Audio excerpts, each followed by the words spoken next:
Good morning, I'm Bree Driscoll, and here's your Spectrum News in 90. The NATO allowance will announce significant new steps to strengthen its military and political partnership with Ukraine to help Ukraine continue to defend themselves today and to deter Russian aggression well into the future. President Biden facing a big week with NATO convening for its 75th anniversary starting today in Washington. And as Biden greets the 38 Western allies discussing the war in Ukraine as well as the alliance's funding, he is also trying to project strength at home. The White House releasing a letter from one of the president's physicians last night to stamp out rumors of neurological disorders hampering Biden's abilities. Former President Donald Trump is holding his first major rally since June 28th, returning to the limelight as rumors swirl over who he could pick as his running mate. Trump saying yesterday his Veep announcement will come probably a little before the convention, adding cleanup is underway in Texas this morning after Hurricane Beryl plowed into the state's coast, killing at least 4. Meanwhile, the National Weather Service is warning of a heat advisory today. Extreme heat shutting down a bridge in New York City after it got stuck in the open position yesterday afternoon as the metal in the bridge expanded. The bridge has since reopened.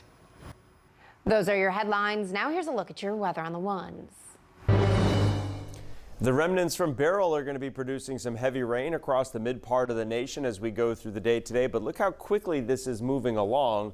Heavy rain here by the late afternoon through portions of Illinois and Indiana, then on up into the Great Lakes. This will actually make it into southern Canada, but out ahead of it, I'm looking for a chance for some heavier showers and thunderstorms to be in the northeastern states by Wednesday and lasting until Wednesday night.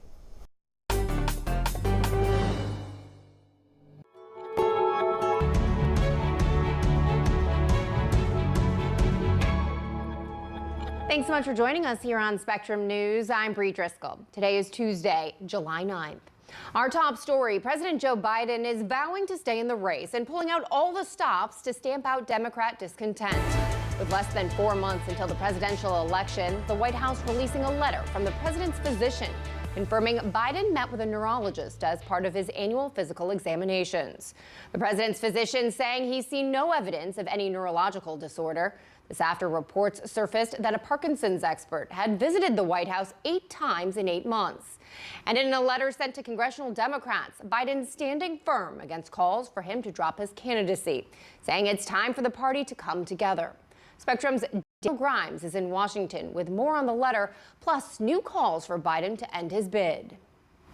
President Joe Biden is ramping up efforts to tamp down dismissing calls that he end his re-election campaign following his shaky debate against former President Donald Trump. I am running. Biden's pushback came as Democrats in Congress returned to Capitol Hill after the July 4th break, preparing to talk privately about the best path forward. A handful of Democrats have publicly called for Biden to step aside, and some others have said Biden must demonstrate he is capable of winning in November. But in an 18-minute phone call Monday morning to MSNBC's Morning Joe, Biden made clear he believes the matter is settled. The American public is not going to move away from me as an average voter. Biden railed against those opposing him, saying they do not represent the views of so-called average Democrats who know, in his view, he has the best shot among Democrats to defeat Trump. I'm getting so frustrated by the elites.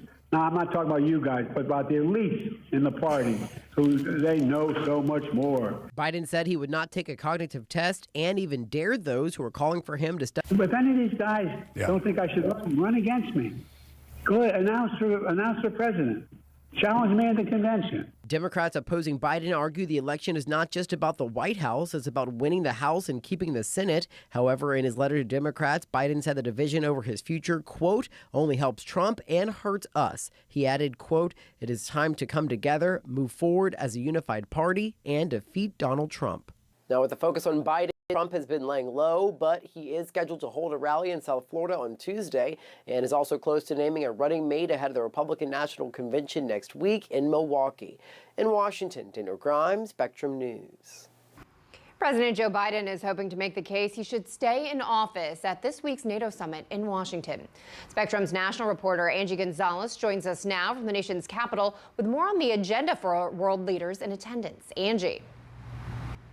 Yeah, so Bree, this is a historic. Alliance is now marking its 75th anniversary, and one of the big things we're going to be watching for is any on a path for inviting Ukraine into NATO. Now, a State Department spokesman says that more specificity about Ukraine's bridge to NATO is going to be revealed at the summit, which continues through Thursday. But some representatives for Ukraine say they have doubts that membership will actually follow anytime soon. Now, Bree, just prior to the summit, a State Department spokesman told Spectrum News that NATO members are also going to be focusing on the conflict in the Middle East during their discussions this week, and that includes talks on humanitarian aid and efforts to negotiate peace in the region. Bree. And Angie, can you talk a little bit about how the summit will give President Biden an opportunity to shift the focus away from his debate performance? Yeah, so Bree, the president and former President Donald Trump have vowed to handle world issues very differently over the next 4 years or after the election. And CNN is reporting that many NATO allies, if he's reelected, because he has repeatedly made threats to draw back American support of NATO. Now, President Biden, meanwhile, has been touting his record with world leaders and efforts to support Ukraine under his leadership. But there does seem to be some anxiety, at least among some diplomats, about Biden's health and his ability to lead. But Bree, the Biden administration has pushed back against those reports, saying they are not picking up on any of that in terms of doubts from U.S. allies. Back to you. All right, Angie Gonzalez. Thank you very much, Angie. Former President Donald Trump holding his first major rally since June 28th, returning to the limelight as rumors swirl over the identity of his running mate. One possible candidate, Senator Marco Rubio, will also appear at Trump's Doral, Florida campaign event. Trump saying yesterday his Veep announcement will come probably a little before the convention, adding could even be during the convention. Well, cleanup is underway in Texas this morning after Hurricane Beryl plowed into the Texas coast, making landfall there yesterday. Now, restoring power to millions of Texans could take days. Just as cleanup efforts are underway, the National Weather Service is warning of a heat advisory today. Spectrum News anchor Jenna Enoch explains. Intense flooding as a drone captured this video above Texas, homes and buildings submerged. And as people in Texas are cleaning up after the storm, the weather continues to pound that region. Don't let the clear skies fool you. The forecast Tuesday calls for high temperatures in the 90s, but with the heat index, the feels like temperature could reach as high as 105. That, coupled with the lack of proper cooling, could make for some dangerous heat conditions, as it could take days or even weeks to restore power to all areas, causing a dangerous situation for residents in sweltering heat. We still have dangerous circumstances. We still have high water across our city. Beryl slammed into southern Texas as a Category 1 hurricane Monday, knocking out power to more than 2.5 million homes and leaving at least 8 people dead in Texas and Louisiana. And Texans still have a long road ahead after the area saw fallen trees, collapsed roofs, flooded interstates. At one point, producing wind gusts reaching as high as 94 miles per hour in some areas. The wind tunnel just went crazy. Stuff started flying off the walls, zinging around the house. The storm is now a tropical depression as it makes its way northeastward, bringing flooding and the threat of tornadoes from Arkansas to Ohio. Jenna Enoch, Spectrum News. Just ahead on Spectrum News, the search for former President Donald Trump's running mate winding down. We'll talk about that and more in today's Political Buzz.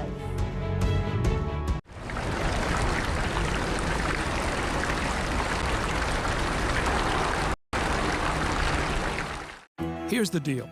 In this election year, people need a place to explore national issues that have an impact on their community.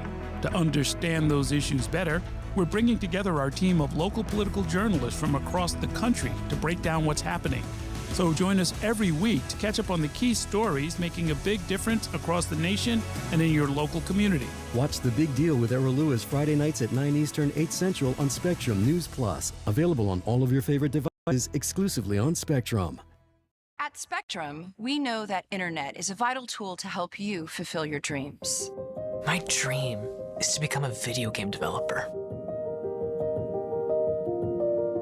My dream is to get my online college degree. That's why Spectrum has affordable solutions to keep you connected. At Spectrum, we have affordable internet and unlimited mobile to keep you connected to what matters most to you. When I was in foster care, I never knew when I would have to move, so I always had my suitcase ready to go. Then one day, I was adopted. My new parents opened their hearts and home to me. My parents cook my favorite breakfast for me every morning. My parents take me on trips I never thought I would go on. They gave me a home and an even better reason to use that suitcase. My parents aren't perfect, but they're perfect for me. I found hope in the midst of an overwhelming situation. Alcoholism is a disease that can affect any family. Everyone suffers, but there is help and hope at Al-Anon Family Groups. Al-Anon gave me my life back. I'm a better father and husband. Are you in an overwhelming situation because of someone else's drinking? Al-Anon and Alateen can help. Local and virtual meetings are available. Call 1-866-200-0033 or visit alanon.org/hope.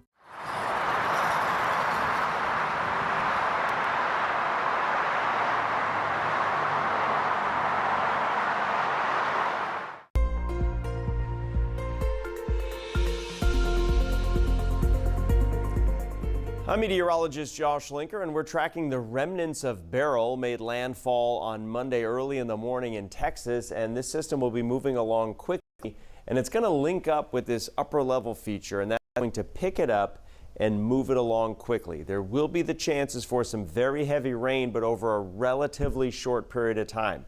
So yes, there is a flood potential, but it's not all that great, really more so just heavy rain for a few hours as the remnant low lifts toward the northeast. There is a chance for some flash flooding that will take place in some of these areas, southeastern Missouri, as the low pressure area lifts toward the northeast with the moisture associated with that remnant low. So we'll look at the timing here as we make our way into the afternoon hours. We're going to see this low pressure area across Illinois and Indiana. Could see some rain around Chicago with it as it lifts toward the northeast.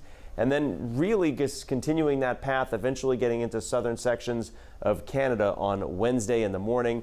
A moist flow of air coming in out of the south will produce some spotty showers and thunderstorms out ahead of it, but the main low is going to be in southern Canada, and that is going to be zipping along quickly toward the northeast. But there'll be a front associated with this now for late Wednesday into Wednesday night, and that'll produce some rain across the eastern sections of the United States. As far as the total rain is concerned, some spot could pick up several inches of rain. We're looking at the late here, 2 to 4 inches of rain across Missouri and Iowa and on into Illinois. And then that lifts toward the northeast and other ranges of the southeast, with just the general summertime thunderstorms in that part of the country. Elsewhere, what we're really talking about is going to be not a whole lot happening. The main story is going to be that low, some spotty showers in the south, and out west it remains hot, but rain-free conditions will continue.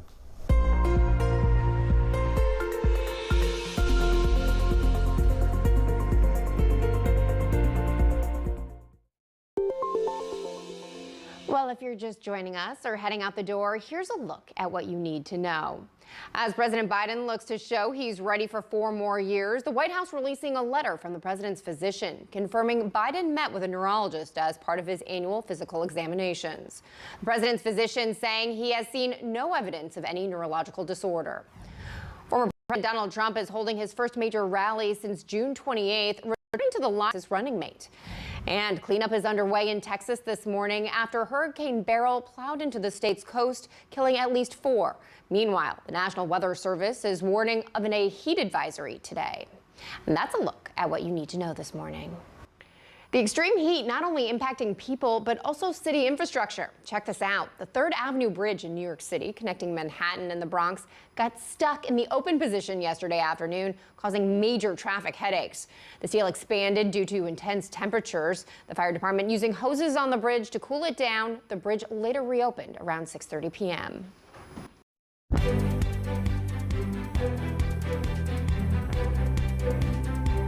It's time now for our political buzz. Our Jason Fechner joins us now. Jason, this letter released from Biden's physician saying the president hasn't seen a neurologist outside of his annual physicals. Is this enough to quell any concerns over the president's health? And my answer to that would be possibly. We'll have to kind of wait and see how this letter impacts the conversation. Of course, obviously the conversation started with the debate performance, which the president has acknowledged, and then it kind of moved on to some Democrats questioning whether or not everything had been shared with them about the president's health over the last several years. And this neurologist and the doctor came out and they said that, there are no physical concerns about the president's health. He doesn't have Parkinson's or anything like that. That question would come up during the briefing on Monday. What it doesn't stop, though, are concerns about the president's age. Even leading up to the debate, Gallup polling had 76% of respondents in a national poll saying that they were concerned that the president is too old, or simply that President Biden is too old for another 4 years in office. That's a legitimate concern, according to the polling. How does the president get past that this week? Specifically, of course, it helps when you had Hakeem Jeffries out speaking in support of him, AOC out in support of him, the congressional meetings planned on Capitol Hill throughout the rest of the week. The NATO summit now fires up, possibly back to business as usual for President Biden and the administration, possibly the campaign itself. We are still in the midst of a very big week in flux there in Washington. We'll have to wait and see how it all plays out. And former President Donald Trump has a campaign stop in Florida today. Do you think we'll get to hear his VP pick today? All right, predicting politics in this day and age is something ridiculous to do, but I'm still going to do it here, and I'll fully admit when I'm wrong. I don't think the VP pick comes out because Trump has been very much out of the spotlight. No public events throughout the month of July so far as this kind of crisis plays out for the Biden campaign. He's been laying low. Yes, there's an event set for Doral. There's another one set, I believe, in Philadelphia or Pennsylvania at some point over the weekend. Whether or not he suddenly drops the VP pick out of the blue today, a lot of people thought, well, this could be a perfect setup for Marco Rubio to be announced as the pick, possibly J.D. Vance over the weekend. Doug Burgum's still in the mix. But I think at this point in this week, Trump is still going to kind of try to stay out of the headlines as much as possible, and finally naming a VP pick would surely thrust the campaign back into the spotlight. And the GOP releasing its party platform, its agenda if Trump is elected. What stands out to you from this? Well, a big talker across the country, and definitely here in Milwaukee, where the platform committee met on Monday. And one of the platform committee members from Utah had spoken to the ABC affiliate here, and she said basically she was steamrolled through the meeting. She had no input, and she was very upset that for the first time in 40 years, there's no position on a national abortion ban in the RNC platform. Now, the RNC chairman, Michael Whatley, was on with Spectrum News in our studio yesterday talking about the platform being rolled out. And the Republican Party could not be stronger when it comes to being pro-life right now, despite this omission in the platform statement. So a lot of back and forth on the issue of abortion in the RNC platform. Trump was very happy to have the platform adopted throughout the day on Monday. It'll officially be voted on at the RNC right here in Milwaukee next week. All right. Thank you very much, Jason. Have a great day. New Jersey gambling regulators finding DraftKings $100,000 for reporting inaccurate sports betting data to the state. The mistakes involved overstating the amount of money wagered on multi-tiered bets known as parlays. The errors resulting in regulators having to post corrected financial data for several months. New Jersey officials calling the incident unacceptable, saying it demonstrates weakness in the company's business abilities. Jury selection for Alec Baldwin's manslaughter trial being today in a New Mexico courtroom.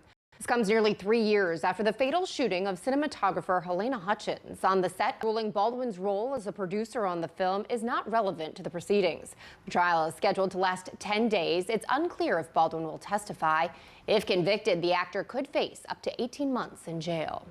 A small island in Wisconsin is in the process of shearing down overgrown vegetation. We'll introduce you to the four-legged friends offering up their talents.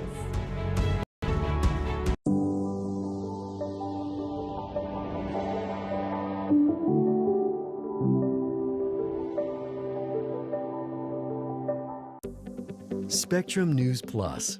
News from a new perspective, dedicated to refreshing storytelling and empowering communities across the nation. With balanced reporting, providing real context and in-depth coverage 24 hours a day. Here's a look at your forecast across the country. Local stories, connecting communities. We are now on the Spectrum News app and free with your Spectrum subscription.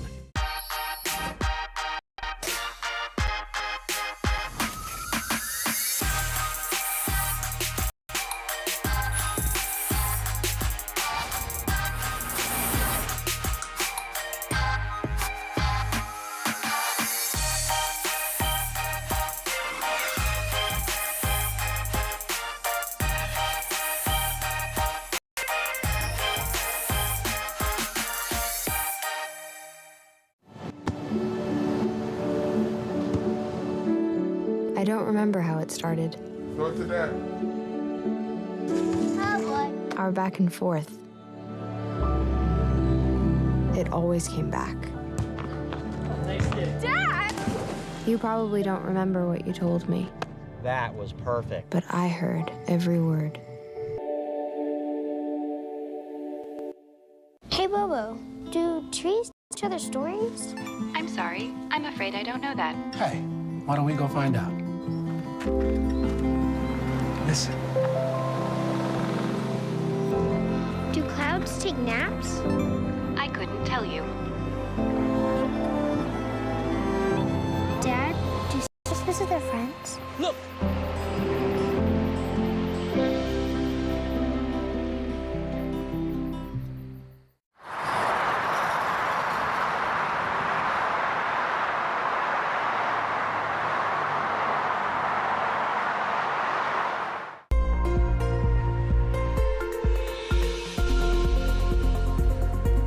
The heat is going to continue across the western United States. Now, it is July, so heat is not all that out of the ordinary. In fact, many summers you could see, and that is going to continue. But the temperatures have been a little bit ridiculous in some spots like Las Vegas, for example, 115, 118, and that's because this big dome of high pressure overhead just keeping things very stagnant, very, very warm. And that will continue. Now, because there'll be a bit of a southwest wind and the Pacific air is, of course, much cooler, the coastal cities, places like San Francisco, will not be looking at the heat. But you go just a few miles inland, and those numbers will be considerably higher with this big ridge of high pressure in place. And that's going to be the story for today, tomorrow, and likely even into Thursday. The pattern will open up a little bit. Now, we'll still be dealing with above normal temperatures across portions of the country. But look at these numbers. High temperatures today, 114 in Phoenix, 118 in Las Vegas. And there'll be areas of southeastern California, Death Valley could get up around 125, 128 in the desert there. But notice San Francisco just 71. Just typical summertime warmth in the upper 80s. Rain cooled air, St. Louis just 77, Chicago 78. That'll be with the path of the remnant low from Beryl. And then in the northeast, we'll see some warm temperatures. DC at 97, 88 in New York City. Overnight tonight, look for temperatures to back down a little bit, fairly comfortable across the mid part of the nation with 60s.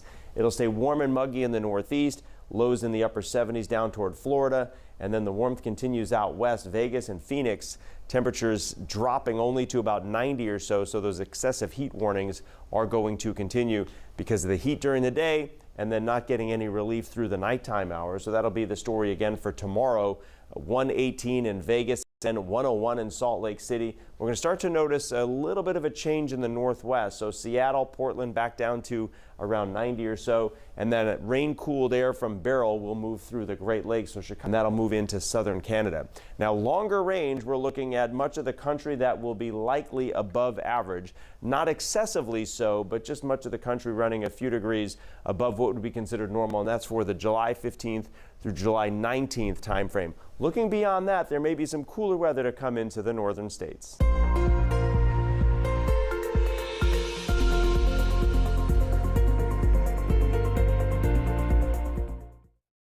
A Tour de France cyclist is being fined for kissing his wife and son during the Stage 7 time trial of the Tour de France held in Julien Bernard's home region of Burgundy. The French cyclist soaked up the local crowd and shared an embrace with his wife and son. Bernard was fined about $220 by the governing body for what it deemed unseemly or inappropriate behavior and damage to the image of the sport. Bernard says it was all worth the fine. Want an easy, low-cost vegetation? How about bring in sheep and goats? Spectrum's Rhonda Fox shows us how a county in Wisconsin is using the animals to help clean up an island. These sheep and goats are more than just cute. They have a specific job on Renard Island in Green Bay. Shepherd Roxy Emanson says Brown County is using them to help trim overgrown vegetation. They will be here for the whole summer, at least until October. They're here 24/7. We have different protections up to protect them. 50 sheep and goats are helping to landscape this island. Roxy describes her flock's job as a joint venture with Mother Nature. They work kind of simultaneously with the pollinators and all of the birds and that type of stuff, so they're not going to disturb the birds' nests. The mowers were more laying it down and putting the seed back out, where they are going to ingest it. Mark Walter is with Brown County's Port and Resource Recovery. Walter says Renard Island, it's in a years-long process of being rehabbed and turned into a recreation facility. He says during this time, the island still requires maintenance. It's a huge seed bank. The soil just grows, weeds and everything else just really naturally, very tall. This 55-acre island also has uneven surfaces, causing equipment to break, costing the county a fair amount of money. So Walter says the county settled on Mother Nature's four-legged lawnmowers. The cost is about the same as having mechanical mowers out there, but we're not breaking machinery, and they're doing a better job in many ways.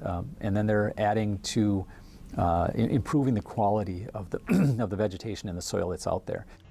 It'll take a few months for this flock to complete their job this year. Roxy says their finished product might look a little bit rough, but it'll be a job well done. If you want to look, that's not what you're going to have here. This is going to be something that the public can come out and be a part of and see how beautiful it is.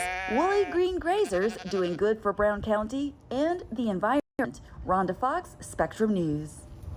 Well, don't be sheepish and stay connected with us here at Spectrum News. You can get your national and local headlines on the go. Just download the free Spectrum News app. It's available in the App Store and on Google Play. I'm Bree Driscoll. Thanks so much for watching. Your Spectrum News in 90 is coming up right after this short break. Stay with us.